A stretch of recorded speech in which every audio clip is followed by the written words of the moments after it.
Hello guys, today guys magluluto tayo ng paksiw na isda. Ayan po guys. May isda, tubig, suka, asin at saka ayan.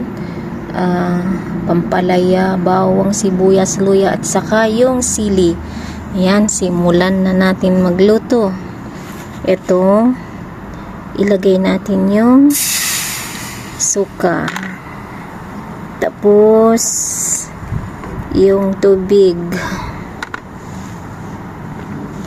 Tapos ito at saka asin at saka yung paminta.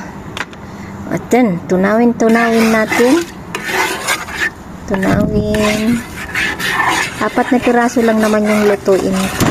Pang ano na yan po, pang 2 araw ng kainan. Ayan. Natunaw na natin yung asin. Ayan guys, natunaw na natin. Ilagay na natin yung isda.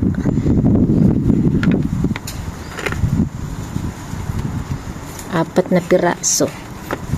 Maliit yung 2. Pero okay lang. So ayan na.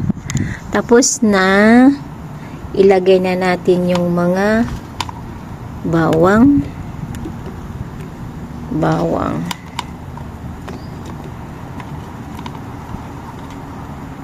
sibuyas,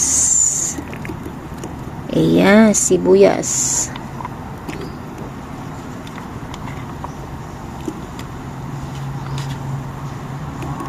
luya, lagay din natin yung luya.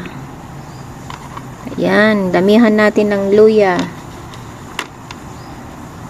Tapos, yung sili. Tapos, yung ampalaya. Ayan. Mag-ano-ano na yan. Magsabay-sabay na sila mamaya maluto. Ayan, kumukulo na. Malapit ng balikan na lang natin ito pag luto na. Ayan. Ayan na yan. Mamaya, yan, luto na. Takpan na natin. Mamaya, balikan na natin. Tingnan natin kung luto na ba.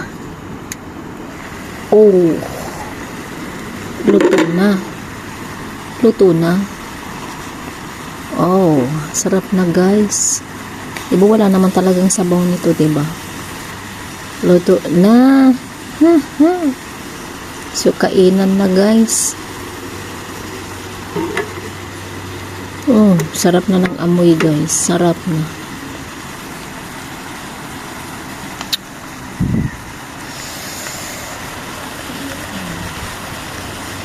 Ilang araw, 2 araw kung kainin ko.